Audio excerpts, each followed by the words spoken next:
সালামু আলাইকুম। আমাদের কাছে অনেক রোগী আসে যাদের মেরুদণ্ডের ডান পাশে অথবা বাম পাশে তীব্র ব্যথা।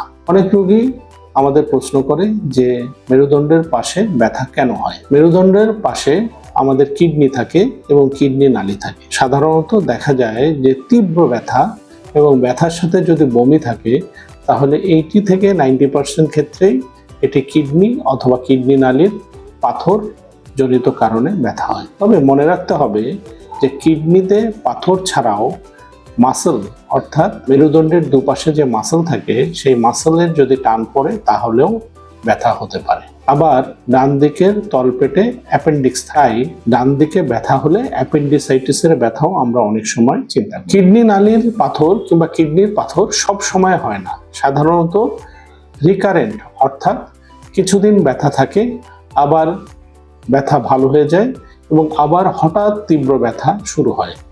টানা ব্যথা সাধারণত থাকে এবং ব্যথার সাথে বমি থাকে এবং প্রস্রাবের জ্বালাপোড়া ও জ্বর থাকতে পারে। এরকম সমস্যা হলে আপনি ইউরোলজি বিশেষজ্ঞের পরামর্শ নিন। ইউরোলজি বিশেষজ্ঞ সাধারণত আল্ট্রাসাউন্ড অথবা এক্স-রে করে কিডনি নালীর পাথর ডায়াগনোসিস করতে পারে। কিন্তু মনে রাখতে হবে 20% পাথর এক্স-রেতে ধরা পড়ে না, সেক্ষেত্রে আমাদের নন কন্ট্রাস্ট সিটি স্ক্যান করতে হয় এবং পাথর ডায়াগনোসিসের জন্য আসলে নন কন্ট্রাস্ট সিটি স্ক্যানই 100% রিলায়েবল টেস্ট। যদি আপনার মনে হয় যে আপনার এরকম ব্যথা রিকারেন্ট অর্থাৎ কিছুদিন পরপর হচ্ছে, তাহলে অবহেলা না করে আপনি ইউরোলজি বিশেষজ্ঞের পরামর্শ নিন, কারণ আর্লি ডায়াগনোসিসে অনেক সময় ওষুধের মাধ্যমেই পাথর ভালো হয়ে যায়, কিন্তু দেরি হলে কিংবা কমপ্লিকেশন হলে অনেক সময় অপারেশনের প্রয়োজন।